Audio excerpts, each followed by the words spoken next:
speak about it, Tim? Go ahead. First of all, I mean, I'll probably jump around back and forth, whatever, but what's neat about having these two cars are the reflection of this car, the 1969 model, the 1970 model, the 2012 model, 2013 model.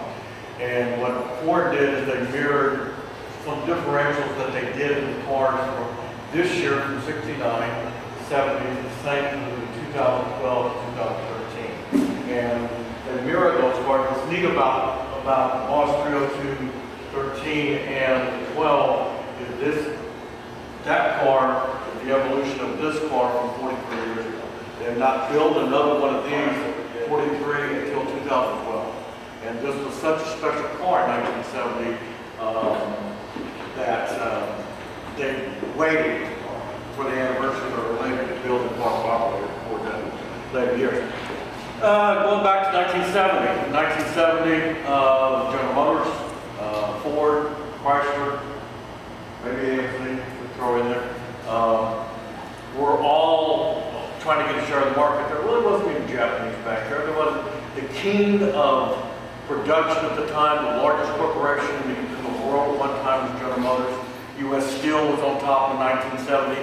America was king. This was like the best of the best cars builders in the world at the time. And everybody was trying General Motors and Ford and Chrysler for supremacy. Who was going to get the market share, who was going to do that, and one of the reasons, but my car's faster than yours, basically is what the whole dream of it was, and all the Americans, faster, better, and better.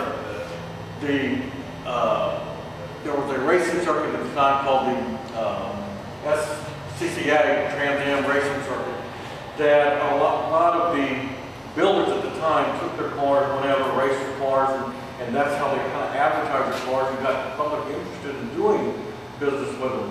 Ford was getting their butts beat by Chevrolet. Chevrolet had won a couple of years in the circuit with a Z28. And Ford built it, back then Ford built a 289, they built a 390 engine. But Chevrolet had just come into the pony scene. Ford started with the pony scene in '64, and then General Motors jumped in after saying this is a great segment of the market. And so they bring in the Camaro, had a little bit better engines, but it had and they did. They had a Z28 that won the circuit. Ford got mad. Ford needs, they want to have supremacy. During that time, as a side note, during that time, General Motors and Ford, some of the turnover in the higher echelon had happened, and Ford had hired one top executive from General Motors by the name of Bucky Newton to come over to run Ford. And he was from General Motors, and he brought this guy named Larry Shinoda with him. And so Shinoda and Knudsen came over to Ford. He was the president, and they wanted to beat Camaros, basically, what it was. They wanted to beat General Motors. So they put Larry Shinoda in charge of building this car. And the side note is it was a secret kind of deal. And people say, what are you working on, Larry? And he said, oh, the boss's car. I'm working on the boss's car. That's why the name is the Boss 302, so it's stuck. Anyway, that's just a little bit of background on the car. What they did with this engine, they took a Windsor block, which is a Ford Windsor block, and they put Union heads on it. And by doing that, it's a 302 inch engine that had to be that size engine. Where The most displacement you could have to be in that class was 5 liter. A 302 is a 5 liter. Right. And that's why Chevrolet invented the 302 in the Z28 in 67, 8, and 9, because Chevy didn't really have a 302, but they came out with a 302 because you couldn't be over 5 cubic inch to 5 liter displacement in that category. Right. Anyway, so this car was created for that, to expressly win that race. And in order to be in that race, whatever, you had to have so many cars that were sold to the public. And that's why these cars were available to the public. They were basically racetrack cars sold to the public. Little modifications that were on the track, a little bit different, but not much different than what you bought right off the showroom floor. This car sold for about $4,000, $3,700 or so at the time. These were very innovative cars. The first time you ever saw a spoiler or a splitter for a production car came with this car. I mean, that was really advanced at the time. The fact it's got a wing on the back, that was extremely advanced at the time. It had a wing, it had a quarter, to help the car sit down. 15-inch wheels. I'm sorry? 15-inch wheels. And 15-inch wheels was the other thing. All those, plus special struts. The 1969 to the 1970 had changed slightly. They have improved the suspension on the 70 from the 69. They have improved the exhaust from 69 to 70, making a little bit better exhaust. The sway bar was replaced in the 70. The 70 model car is a better built car. As a matter of fact, this is the car that actually won the race. This is not the particular car, but it was 1970 that won the race. The durability of the car kind of faded out after that. Ford went on to other things. Penske Javelin won the race after that the next year, but this is the first time Ford had won that, and this is what this car is all about. They only made 7,000 of these in 1970. Extremely priced car, and basically that's what this car is about. Jump ahead 43 years for this car, and this car has the same innovations and changes that came in this car in '69, but so much advanced in 2013.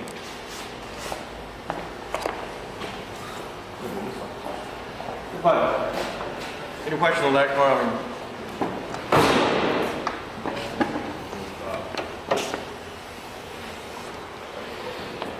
We start with the engine. Just as in this car, they improved the engine by putting a Windsor block and the Cleveland heads. Ford did the same thing with taking their 5-liter engine and improving that. And basically, how did they prove it?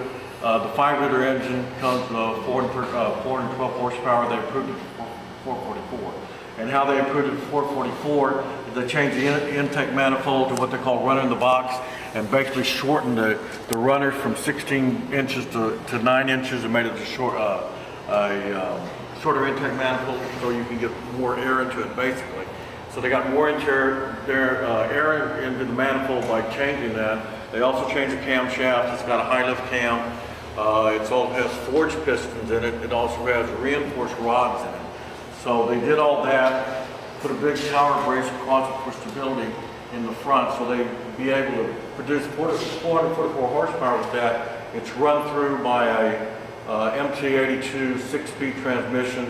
This car comes with a limited slip differential, 3.73, but you can also get an optional torsion rear end, which this one has. And that option there's only 2 options on this car. It's the Recaro seats with the torsion rear end and the car cover. I think it's the only 2 things. And this car has at least the torsion rear end. Does it have the car cover? Yeah. Mm-hmm. This car is what they changed slightly, just as they did in 1969 and 1970. They changed the position of the lights. They changed the car slightly, the look of the car. They did that in 12, 13. They changed the lights in the front and positioned them differently. This car in 69 is a 4-headlight car, changed to a 2-headlight car, and they positioned the lights on the inside and on the outside of the flash shield. Also, there's about 20 HID lights and about 20 set wiper lights. Just while we're talking about lights, the rear end's got LED lights on it, and if they push the brake on that, this is kind of trick because it says Boss 302, but they outline them just absolutely gorgeous looking lights on this car. If you ever see this car go down the road, just because of the lights. Is that original? I'm sorry? That Boss 302? I don't think so. That's the he put that on. I really don't know. That's kind of an unusual trick on the car. As far as the brakes, everything about the car is for racing, basically. Bimbo brakes on the front calipers, vented huge disc on the brakes. What else? It's got a splitter on the front, got a spoiler on the back, which is typical or just to this car. It's got a quad exhaust. Not only has it the dual exhaust or the exhaust in the back, but it has 2 side exhausts here, and they've got a little attenuator inside the like a little valve that makes a sound, a little ground sound. Some people take them out and explore that, give it a little more mud, but the car needs has a unique sound to it. As they did in 69 to 70, 69 they had a C stripe, that designated pretty much the year, and then the next year they went to the hockey stripe. The same thing they did in 2013. They went with a hockey stripe and the C stripe. What's kind of neat about this car also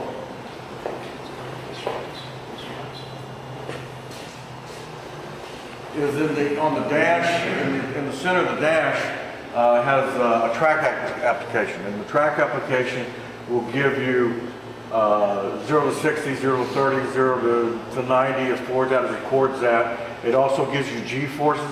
You get on side-to-side G-force. It also gives you brake information, how much braking is going to each one of the wheels. Kind of a neat application on the front of it. The dark aluminum treatment on the front for the Boss 302 with a black cue ball shifter on a real short curve shifter. These are Recaro seats, and if you sit in those seats, they're not power, and they're not supposed to be, and they won't ever be. But they're racing seats, and they feel great just for this car with the G-forces it'll put out. The track key, I'm sorry? is there a track key? Yeah, there's track key with this. The other thing is what Ford kind of innovated, what Ford did in 2012 and also 2013, come available with a track key, which is a special key that actually changes the timing, either retards or advances the spark, and actually about 200 different little components on it or chains on it, put it in a racing. And so you can just by key put it in the thing. And then I can see that now and everybody else doing it. I can see Ford coming back or General Motors doing that. I can see Chrysler probably doing that in the future. Because it's what a neat innovation to do that I can actually change the car in a racing mode just back in here. Really great innovation. Is it ready? I'm sorry? I don't know if it's been done or not. I don't know if it's been done or not. I'll find out. It's got to be programmed by the dealer. Probably, but let me find out before we commit. Put the key in, you'll know, right? It is. Yeah, I think if you put the red key in, you will know. Yeah, it sounds like it. No, you also said. Yeah, the other thing is, it's new on this car, you can get sync this year. You couldn't get sync last year, you get sync this year. And you get the track app, and I'm thinking besides that, there's from all 12. Nice that jacket.